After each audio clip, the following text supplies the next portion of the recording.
میں نے کہا کہ شاید اب اس کا شوہر اس دنیا میں نہیں ہے تو اس نے بیچ دیا ہے۔ پر 2-4 دن بعد جب میں دوبارہ اس کے گھر گئی تو اس نے کہا کہ یہ بات کسی کو بتانا نہ، پر میرے پتی نے وہ سونے کا قرآن اپنی قبر میں ہی اپنے ساتھ دفنا لیا ہے۔ وہ کہتا تھا کہ یہ میری ماں کی نشانی ہے اور یہ اس کی آخری خواہش تھی۔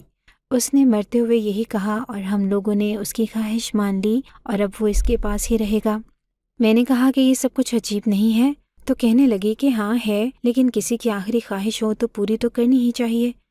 اب مجھے ہی پتا تھا کہ وہ قرآن غلام دین کی قبر میں اس کے پاس تھا، یعنی اس نے اپنے ساتھ ہی دفن کروا لیا تھا۔ پر یہ ایسی کوئی بات نہ تھی کہ میں اس کا بار بار ذکر کرتی، اس لیے میں نے کسی کو بھی نہیں بتایا، یہاں تک کہ سمیر کو بھی نہیں۔ دن اسی طرح گزرنے لگے، ہمارے حالات بہت برے ہو گئے تھے۔ میرے شوہر نے محلے میں ایک تحریک جوائن کر لی تھی۔ تحریک میں اس لیے کہہ رہی ہوں کیونکہ وہ لوگ اسی طرح کی حرکتیں کر رہے تھے، محلے کا ماحول خراب کرنا چاہتے تھے، لیکن جہاں بھی کہیں جا کر دنگا فساد کرنا ہوتا تو جاتے ان کو کچھ پیسے دے دیا کرتے تھے۔ ایک دن سمیر بھی ان کے ساتھ چلا گیا، واپس آیا تو اس کی بازو پہ چوٹ لگی ہوئی تھی۔ میں نے کہا کہ یہ کیا کیا؟ تو کہنے لگا کہ خون پسینے کی کمائی ایسی ہی ہوتی ہے، تھوڑا خون بھی بہانا پڑتا ہے اور پسینہ بھی، پر یہ دیکھو میرے پاس پیسے ہیں۔ اس نے میری ہتھیلی پہ اتنے پیسے رکھے کہ ہمارا پورا ہفتہ گزر سکتا تھا۔ میں نے کہا کہ اتنے سارے پیسے کہاں سے آئے؟ پھر اس نے مجھے بتایا کہ بس کہیں گئے تھے، وہاں شور شرابہ کرنا تھا، کسی کو ڈرانا تھا، تھوڑی توڑ پھوڑ کرنی تھی اور اسی چکر میں یہ سب کچھ ہو گیا۔ لیکن ان لوگوں نے خود ہی میری پٹی وغیرہ بھی کروائی اور مجھے کچھ پیسے زیادہ بھی دے دیے کیونکہ مجھے چوٹ لگی تھی۔ میں نے کہا کہ مجھے آپ کی یہ حرکتیں بالکل اچھی نہیں لگتی، کسی دن کوئی بڑی چوٹ لگ گئی تو پھر کیا ہوگا؟ کہنے لگا کہ مرد ہوں میں، کچھ نہیں ہوتا مجھے، اور دیکھو پیسے تو لے کر آیا ہوں نا، لیکن پیسے بھی عجیب سی چیز ہے کہ اس کے بغیر گزارا نہیں۔ روز پیسوں کی ضرورت ہوتی ہے، وہ پیسے بھی ختم ہو گئے، ہمارے حالات پھر سے برے ہو گئے۔ مجھے سمیر نے کہا کہ اس گھر میں تو کھانے کو کچھ بھی نہیں ہے اور تو ماں بھی بننے والی ہے، تو ایک کام کرو، کچھ دن کے لیے اپنے ماں باپ کے گھر چلی جاؤ، کیونکہ شروع کے دن ہیں، بہت ضروری ہیں۔ اگر ٹھیک طرح سے کھانا پینا نہیں کرے گی تو بچے کی صحت کو نقصان ہوگا۔ میں نے کہا کہ بات تو ٹھیک ہے، لیکن تم کہاں سے کھاؤ گے؟ اس نے کہا کہ جہاں میں کام کرتا ہوں میں تو وہیں سے کھانا کھا لیتا ہوں، رات کے کھانے کا کچھ کر لیا کروں گا، تم وہاں پہ کچھ وقت گزار لینا، کوئی مسئلہ نہیں ہے، اور وہ کون سا اتنا دور رہتے ہیں، میں بھی بیچ میں 1-2 دن چکر لگا لیا کروں گا۔ میں نے کہا کہ میرا دل نہیں کر رہا، پر اس نے کہا کہ یہ ضروری ہے، دل کی نہیں سننی، ہم نے اپنے بچے کی صحت کے بارے میں سوچنا ہے۔ بات تو اس کی ٹھیک تھی۔ میں اپنی امی کے گھر چلی گئی اور میں نے ان کو بتایا کہ کچھ دن یہیں پہ رہوں گی، کیونکہ سمیر کا کام ایسا ہے کہ وہ رات کو گھر پہ نہیں آئے گا اور میں اکیلی نہیں رہنا چاہتی۔ بہت اچھا کیا تم نے، اب میں اپنی ماں کے گھر ہی رہنے لگی تھی، لیکن میری سمیر سے روز فون پہ بات ہوتی تھی۔ ایک دن کہنے لگا کہ بہت جلد اتنے سارے پیسے آنے والے ہیں میرے پاس کہ میں تجھے اس گھر سے بھی لے جاؤں گا اور بہت اچھے گھر میں رکھوں گا، اس چھوٹے سے گھر میں نہیں رہیں گے بلکہ کرائے پہ اچھا سا گھر لیں گے، تجھے بہت ساری چیزیں بھی لے کر دوں گا اور بچے کی شاپنگ کرنے کے لیے بھی ہم کسی بڑے شہر میں جائیں گے۔ میں نے کہا کہ کوئی خواب دیکھا ہے کیا؟ اتنا سب کچھ کیسے ہوگا؟ تو اس نے کہا کہ ہو جائے گا۔ اب وہ روز مجھے خواب دکھاتا اور کہتا کہ ایسا ہوگا ویسا ہوگا، یہ چیز لے کر دوں گا، وہ چیز لے کر دوں گا، اور میں خوش ہوتی رہتی تھی۔ میں نے اپنی ماں کو بھی بتایا۔ میری ماں نے کہا کہ تیرا باپ بتا رہا تھا کہ یہ اچھے لوگوں کے ساتھ کام نہیں کرتا، کہیں پھر سے تو نہیں کوئی ایسی حرکت کرنے والا، تو اپنے شوہر کو منع کیوں نہیں کرتی؟ بیوی کا کام ہوتا ہے اپنے شوہر کو سمجھانا۔ میں نے کہا کہ نہیں، ایسی کوئی بات نہیں ہے، ایسا کچھ نہیں کرتا وہ، بس کبھی کبھی چلا جاتا ہے، نہیں تو اپنا ہی کام کرتا ہے، اور آج کل جو حالات ہیں، اگر تھوڑے پیسے بنا لے گا تو کیا ہو جائے گا؟ اب ہم لوگ 2 سے 3 ہونے والے ہیں، پیسوں کی ضرورت تو رہے گی نا، آپ لوگ تو نہیں کرو گے؟ میری ماں چپ ہو گئی کیونکہ وہ لوگ بھی غریب تھے، وہ کیا کر سکتے تھے؟ ان کو پتا تھا کہ وہ زیادہ کچھ نہیں کر سکتے، صرف مشورہ ہی دے سکتے تھے، اس لیے چپ ہو گئی۔ 2-4 دن گزرے تھے، میرے پتی سے بات نہیں ہو رہی تھی، تب سے میرا یہاں پہ دل بھی نہیں لگ رہا تھا۔ مجھے یہاں آئے ہوئے 2 مہینے ہونے والے تھے، میں ڈاکٹر کے پاس بھی گئی تھی، ڈاکٹر نے کہا تھا کہ سب کچھ بالکل ٹھیک ہے۔ شروع کے 3 مہینے تو اچھے ہی گزر گئے تھے، اب میں اپنے گھر جا سکتی تھی، اور پھر میرا پتی تو آج کل لاکھوں کمانے کی باتیں کر رہا تھا، تو کیا مجھے 2 وقت کی اچھی روٹی نہیں کھلا سکتا تھا؟ میں نے سوچا کہ اسے سرپرائز دیتی ہوں اور اچانک سے ہی چلی جاؤں گی، کیونکہ ابھی ہماری شادی کو کون سا اتنا وقت ہوا تھا کہ ہماری محبت کم ہو گئی تھی۔ ہم تو ایک دوسرے کے بغیر رہ ہی نہیں پاتے تھے، تبھی تو روز فون پہ بات کرتے تھے۔ میں نے سوچ لیا کہ آج اپنے گھر چلی جاؤں گی۔ صبح صبح اٹھی اور اپنے محلے کی طرف چلی گئی۔ رکشے سے اتری تھی کہ ایک گھر سے رونے کی آوازیں آ رہی تھی۔ کوئی بہت بری طرح سے رو رہا تھا، چلا رہا تھا۔ میں بھی پریشان ہو گئی کہ پتہ نہیں اس گھر میں کیا ہو رہا ہے، یہاں سے کیوں رونے کی آوازیں آ رہی ہیں؟ کیونکہ اس گھر میں جو عورت رہتی تھی میں اسے اچھی طرح جانتی تھی۔ وہ کبھی کبھی میرے گھر بھی آیا کرتی تھی اور ہم بیٹھ کے گپ شپ لگایا کرتے تھے۔ اس کا پتی تھا، 2 چھوٹے بچے تھے اور وہ لوگ بھی بہت زیادہ غریب تھے۔ ایک پل کو سوچا کہ اندر جا کے پوچھ ہی لیتی ہوں کہ کیا بات ہے، کیونکہ اتنی بری طرح سے رو رہی تھی، لیکن پھر سوچا کہ پتہ نہیں شاید میاں بیوی کی آپس کی کوئی لڑائی ہوئی ہے، مجھے بیچ میں نہیں بولنا چاہیے۔ ویسے بھی میری جو حالت تھی میں کسی کی مدد تو نہیں کر سکتی تھی، اسی لیے سیدھی اپنے گھر کی طرف چلی گئی۔ میں گھر میں تو یہ دیکھ کے حیران رہ گئی کہ دروازہ کھلا ہوا تھا۔ صبح صبح کا وقت تھا۔ میں نے کہا کہ لگتا ہے رات کو ہی دروازہ بند کرنا بھول گیا ہوگا، لیکن جب کچن میں دیکھا تو وہاں پر بھی نہیں تھا۔ کمرے میں چلی گئی تو سامنے کا منظر دیکھ کے حیران رہ گئی۔ ایسا لگا کہ میری جان ہی نکل جائے گی۔ بستر پہ کوئی عجیب سی چیز پڑی ہوئی تھی۔ ایک کالا سا انسان پڑا ہوا تھا، جو اتنا کالا تھا کہ میں نے ایسا انسان کبھی نہیں دیکھا تھا۔ اس کے چہرے پہ نہ جانے کیا لگا ہوا تھا، کہیں کہیں سے کالا تھا، کہیں کہیں سے سفید تھا، اور کمرے میں سے عجیب سی بدبو آ رہی تھی۔ کون تھا یہ آدمی؟ میرے تو پاؤں خود بخود ہی پیچھے ہٹنے لگے۔ میں زمین پہ گر گئی اور پھر بھی میرے پاؤں پیچھے پیچھے ہٹ رہے تھے۔ یہ سب کچھ انجانے میں ہو رہا تھا۔ میں نے کہا کہ کون ہو تم؟ کون ہو؟ سمیر، سمیر۔ میں اپنے شوہر کو مدد کے لیے پکارنے لگی اور وہاں سے بھاگنے کی کوشش کرنے لگی۔ گھر سے باہر تو نہیں گئی تھی، پر کمرے سے باہر جب نکلی تو اس نے کہا کہ مینا، یہ میں ہوں تمہارا شوہر۔ میں تو حیران رہ گئی اور واپس آئی، اسے غور سے دیکھنے لگی۔ تھوڑی دیر غور سے دیکھا تو پتہ چل گیا تھا کہ وہ تو سمیر ہی تھا، مگر یہ کیا ہوا تھا اس کے ساتھ؟ اس کے پورے جسم پر یہ کیا لگا ہوا تھا؟ کس طرح کے نشان تھے؟ کیا اسے کوئی بیماری ہو گئی تھی؟ لیکن میں تو اسے اچھا بھلا چھوڑ کے گئی تھی، پھر یہ سب کیسے ہوا اور کیوں ہوا؟ وہ بری طرح رونے لگا۔ میں جب اس کے پاس آنے لگی تو اس نے کہا کہ میرے پاس نہیں آؤ، ہو سکتا ہے یہ بیماری چھونے سے پھیلتی ہو۔ میں نے کہا کہ یہ بیماری کہاں سے آ گئی ہے، کیا ہوا ہے؟ میں تمہیں ٹھیک چھوڑ کے گئی تھی۔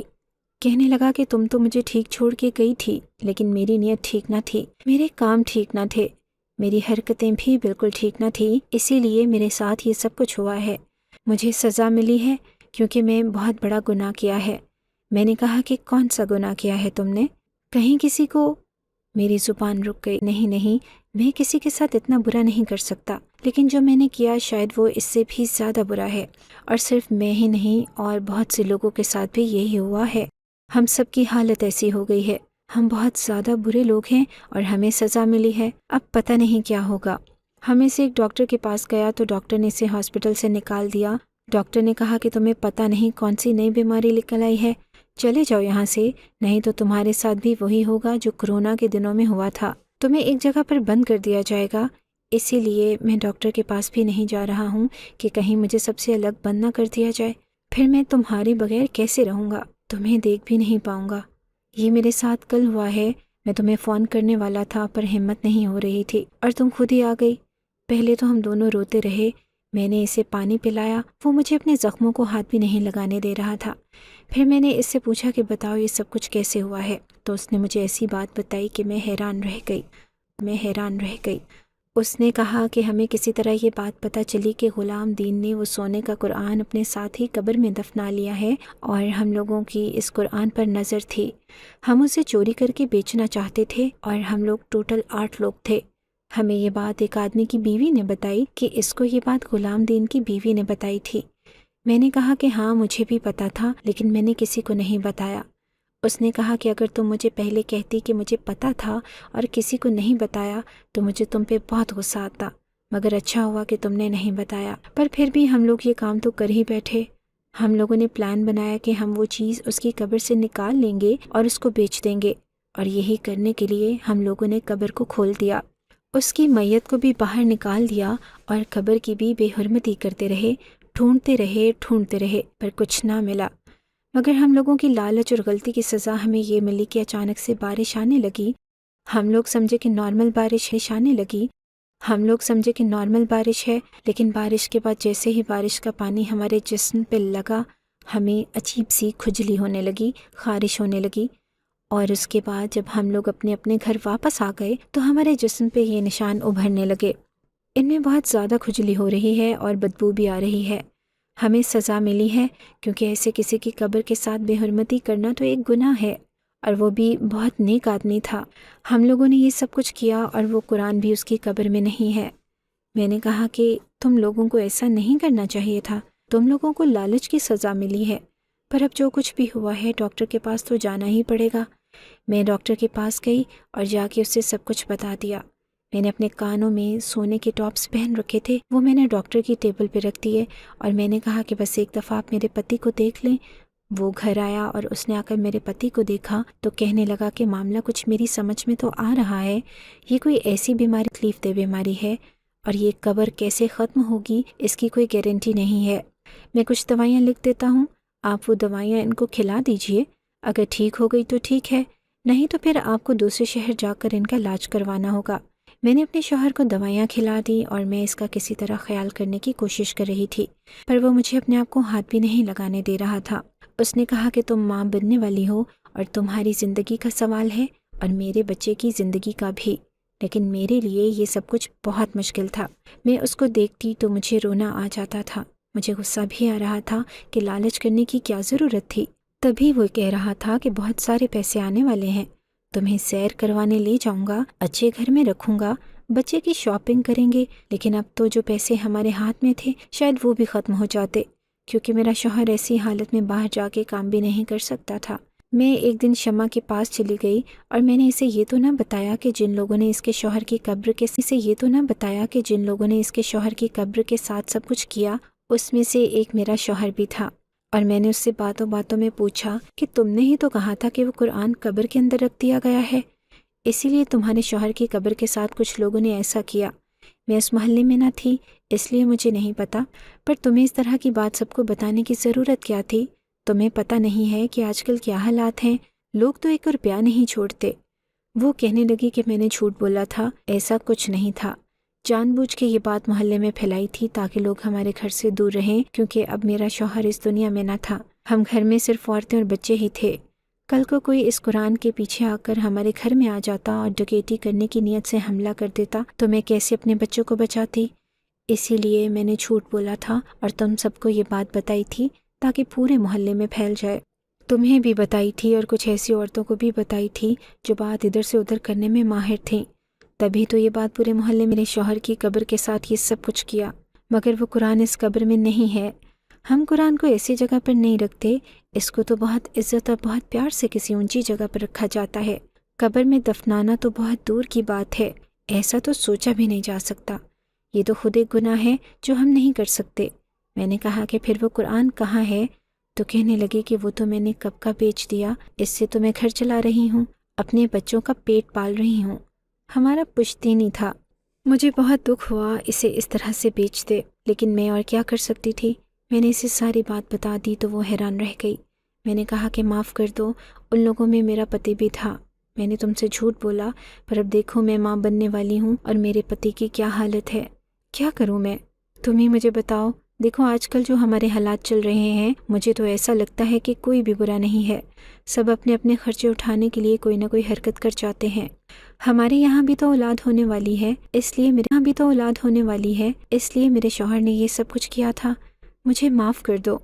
اگر تم مجھے معاف کر دو گی تو شاید اس کی تکلیف کم ہو جائے گی۔ پر شمع نے کوئی جواب نہ دیا، کیونکہ اس کے شوہر کی قبر کے ساتھ بہت برا ہوا تھا، اس کا مطلب کہ وہ معاف کرنے کے موڈ میں نہ تھی۔ میں واپس آ گئی، ڈاکٹر کی دی ہوئی دوائی سے میرے شوہر کو تھوڑا سا فرق پڑا تھا، لیکن پھر 2-3 دن بعد اس کے زخم پھر سے بڑھنے لگے تھے۔ مجھے پتا تھا کہ اب دوائی کی نہیں بلکہ دعا اور معافی کی ضرورت ہے، لیکن شمع نے تو معاف کرنے سے انکار کر دیا۔ ادھر میرے مہینے بھی آگے جا رہے تھے، اب میری حالت ٹھیک نہیں تھی۔ میں نے اپنے ماں باپ کو بھی بتا دیا تھا، وہ مدد تو کر رہے تھے، لیکن وہ بار بار یہ بھی کہہ رہے تھے کہ تم اسے چھوڑ کے واپس آ جاؤ، نہیں تو تمہاری جان کو بھی خطرہ ہو سکتا ہے۔ پتہ نہیں یہ کیسی بیماری ہے، کل کو تمہیں یا تمہارے بچے کو لگ گئی پھر کیا کرو گی؟ میں نے اپنے شوہر کے ساتھ بہت برا وقت گزارا تھا، ہمیں اتنی بری سزا ملے گی ہمیں اندازہ بھی نہ تھا۔ وقت گزرتا رہا، ایک دن تو میری حالت بھی خراب ہو گئی۔ جب دروازے پر دستک ہوئی، میں نے کہا کہ پتہ نہیں کون آ گیا ہے۔ جا کر دیکھا تو شمع تھی، وہ مجھ سے ملنے کے لیے آئی تھی۔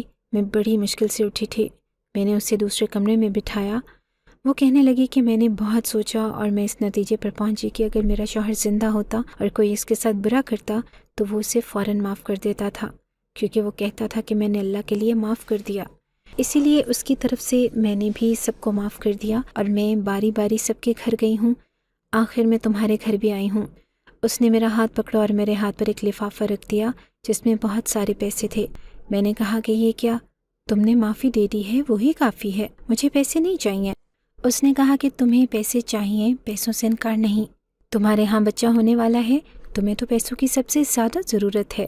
میں نے اور کسی کو بھی پیسے نہیں دیے، میرے پاس بھی اتنے نہیں ہیں، ابھی تو میرے آگے بھی بڑی مشکل راہیں پڑی ہیں، لیکن پھر بھی سوچا کہ تمہیں پیسوں کی ضرورت ہوگی، زیادہ نہیں ہیں پر تمہارے کام آ جائیں گے، اور کسی چیز کی ضرورت ہوئی تو مجھے بتانا۔ میں نے اسے حیران ہو کر دیکھا اور کہا کہ تمہارا دل کتنا بڑا ہے۔ اس نے کہا کہ ہمارا دل نہیں، وہ بڑا ہے جس کو ہم مانتے ہیں، اور وہ کہتا ہے کہ معاف کر دینا چاہیے، اسی لیے میں نے معاف کر دیا۔ کسی کو معاف کرنے میں بہت سکون ملتا ہے۔ میں اللہ سے دعا کروں گی کہ تمہارے شوہر کا درد ختم ہو جائے اور وہ جلد ہی ٹھیک ہو جائے۔ میں نے اس کا بہت شکریہ ادا کیا۔ میں بار بار روتی تھی، وہ کہتی تھی کہ پریشان نہ ہو، سب کچھ ٹھیک ہو جائے گا، اور واقعی 2-3 مہینے میں میرا شوہر کافی بہتر ہو گیا۔ اس پر دوائی نے بھی اثر کرنا شروع کر دیا تھا اور اب اس کے جسم پر وہ نشان بہت کم رہ گئے تھے۔ ایسے لگتا تھا کہ اچانک سے ہی سب کچھ ٹھیک ہو گیا ہے۔ میرے ہاں بھی ایک پیاری سی بیٹی پیدا ہوئی، اب حالات بھی بہتر ہونے لگے۔ اب سمیر باہر جا کے کما سکتا تھا اور اس نے سوچ لیا تھا کہ وہ کبھی کوئی غلط کام نہیں کرے گا، کوئی بھی ایسا کام نہیں کرے گا جس سے کسی اور کو تکلیف پہنچے، چاہے وہ زندہ ہو یا مردہ۔ جب سے اس نے بھی ارادہ کیا، ہمارے گھر کے حالات بھی بدلنے لگے۔ آج اس بات کو 1 سال ہو گیا ہے، لیکن سب کچھ بالکل ٹھیک ہے۔